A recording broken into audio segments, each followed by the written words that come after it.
ہمارے ذہنوں میں جو معیارات بیٹھے ہوئے ہیں وہ کیا ہے؟ کامیابی پیسے سے ہے، کامیابی جائیداد سے ہے، کامیابی کاروبار سے ہے، کامیابی شہرت سے ہے، کامیابی اقتدار سے ہے۔ یہ معیارات ہیں۔ جو جتنا دولت مند اتنا کامیاب، جو جتنا مشہور اتنا کامیاب، جو جتنا پاپولر اتنا کامیاب، جو حکومت پر پہنچ گیا کامیاب، جس نے بڑا کاروبار جما لیا کامیاب، جس نے بہت جائیداد بنا لی کامیاب۔ یہی ہے اصل میں ساری بس کی گانٹھ۔ جو تصور کامیابی کا ہوگا اسی کے مطابق آپ کی بھاگ دوڑ ہوگی، اسی کے لیے جد و جہد ہوگی، اسی کے لیے توانائیاں صرف ہوں گی، اسی کے لیے دن رات کی مشقت ہوگی۔ یہ ہے اصل شے جس کی یہاں نفی ہو رہی ہے۔ کامیابی دولت سے نہیں، کامیابی شہرت سے نہیں، کامیابی اقتدار اور طاقت اور حکومت سے نہیں، بلکہ کامیابی ہے ایمان سے، عمل صالح سے، تواصی بالحق سے، تواصی بالصبر سے۔ آپ غور کیجئے اس نقطہ نظر کا، اس ایٹیچیوڈ کا، یہ جو مینٹل ایٹیچیوڈ ہے، اس کا بدل جانا ہی انسانی شخصیت کے اندر انقلاب برپا کرے گا۔ اب آپ کا نتیجہ کیا نکلا؟ اگر تو دولت سے کامیابی ہوتی تو قارون بہت کامیاب تھا، اگر حکومت سے کامیابی ہوتی تو فرعون اور نمرود بہت کامیاب تھے۔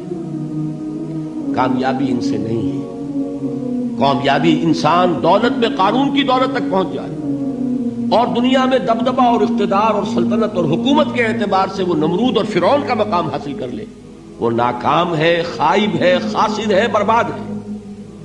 اور ابو ذر غفاری کامیاب ہے، چاہے ان کے پاس کچھ نہیں تھا، جھونپڑی تک نہیں تھی، کوئی گھر نہیں تھا۔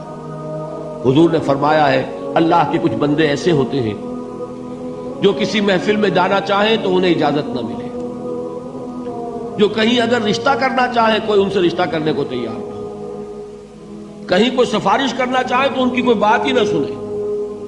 لیکن اللہ کے ہاں ان کا وہ مقام ہے کہ اگر بھولے سے بھی کسی بات پر قسم کھا بیٹھتے ہیں تو اللہ ان کے قسم کی لاج رکھتا ہے۔ یہ ہے فرق، یہ جان لیجئے اچھی طرح۔ اس بات کا مان لینا آسان، اس پر سبحان اللہ کہنا آسان، لیکن اس کے مطابق آپ کے اپنے ذہن کا بدل جانا بہت مشکل، اس لیے کہ ہم متاثر ہوتے ہیں اپنے ماحول سے۔ وہ بڑا محل ہے، دیکھ کر ایک دفعہ جھجری آتی ہے، وہ بڑی سی 20 فٹ لمبی کار سناٹے کے ساتھ آپ کے پاس سے گزر گئی۔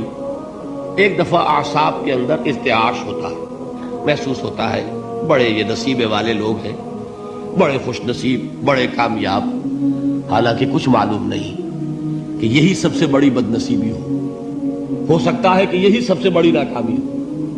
اگر ذہنوں میں یہ بات بیٹھ جائے کامیابی کس شے سے، یہی وجہ دیکھیے قرآن مجید میں بارہا آپ دیکھیں اولئک ھم المفلحون، یہ ہے لوگ کامیاب ہونے والے۔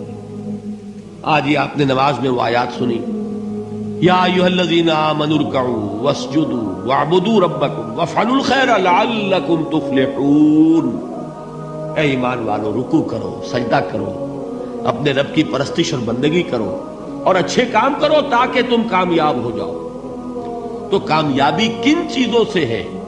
یہ ہے سب سے بڑا سبق۔ یہ ہمارے دل میں اگر بات بیٹھ جائے، ٹھک جائے، تو زندگی بدل جائے گی، صبح و شام بدل جائیں گے، نقشے بدل جائیں گے، بھاگ دوڑ کا رنگ بدل جائے گا، ویلیو سٹرکچر بدل جائے گا۔ آج وہ ایک چیز نہایت اہم نظر آ رہی ہے، کل نہایت غیر اہم نظر آئے گی۔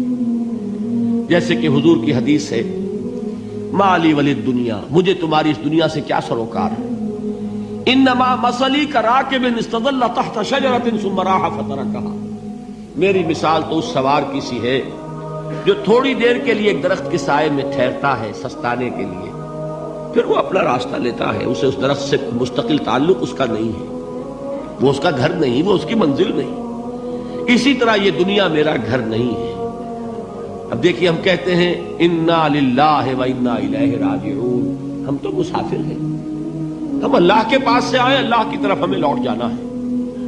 کن فی الدنیا کانک غریب و عابر سبیل، حضور فرماتے ہیں دنیا میں ایسے رہو جیسے کہ تم اجنبی ہو یا راہ چلتے مسافر۔ لیکن یہ طرز عمل کب ہوگا؟ جبکہ یہ آیت ہمارے ذہنوں کے اندر بیٹھ گئی ہو، والعصر ان الانسان لفی خسر الا الذین آمنوا وعملوا الصالحات وتواصوا بالحق وتواصوا بالصبر۔ یہ ہے اصل بات جو میں نے عرض کیا تھا کہ میں بتاؤں گا صحابہ کیوں ایک دوسرے کو یاد دلاتے تھے۔ اس لیے کہ دیکھیے جیسے برف باری اگر ہو رہی ہو، آپ باہر نکلیں گے تو برف آپ کے کپڑوں پر جم جاتی ہے نا، تو آپ جھٹکتے ہیں کپڑوں کو تاکہ برف ہٹ جائے۔ ہمارے ایمان پر اس دنیا میں رہتے ہوئے جب ہم متاثر ہوتے ہیں ماحول سے تو گردہ آ جاتا ہے، برف پڑ جاتی ہے، اس کو جھٹکتے رہنے کی ضرورت ہے۔ اور وہ جھٹکنے کی بہترین اور مؤثر ترین شکل یہی ہے کہ یاد رکھو کامیابی ان چیزوں سے نہیں ہے۔ چمک دمک جو ہے دنیا کی، یہ ساری چمک دمک جو تمہیں رجھا رہی ہے، جو تمہیں اپنے اندر گم کیے ہوئے ہے، یہ لفظ گم پر اقبال کا وہ شعر یاد آ گیا کہ کافر کی یہ پہچان کے آفاق میں گم ہے، اور مومن کی یہ پہچان کے گم اس میں ہے آفاق۔ تم گم نہ ہو کر رہ جاؤ، اس میں مبہوت نہ ہو کر رہ جاؤ، مرعوب نہ ہو کر رہ جاؤ، دنیا ہی کی محبت تمہارے اوپر ڈیرے نہ ڈال دے، تمہارے دلوں کے اوپر مسلط نہ ہو جائے۔ لہذا تازہ کرتے رہا کرو، والعصر ان الانسان لفی خسر الا الذین آمنوا وعملوا الصالحات وتواصوا بالحق وتواصوا بالصبر۔ پھر یاد کر لو، پھر تازہ کر لو اپنے اس یقین کو کہ کامیابی دولت سے نہیں، کامیابی ثروت سے نہیں، کامیابی اقتدار سے نہیں، کامیابی شہرت سے نہیں، کامیابی جائیداد سے نہیں، کامیابی ہے ایمان سے، کامیابی ہے عمل صالح سے، کامیابی ہے تواصی بالحق سے، کامیابی ہے تواصی بالصبر سے۔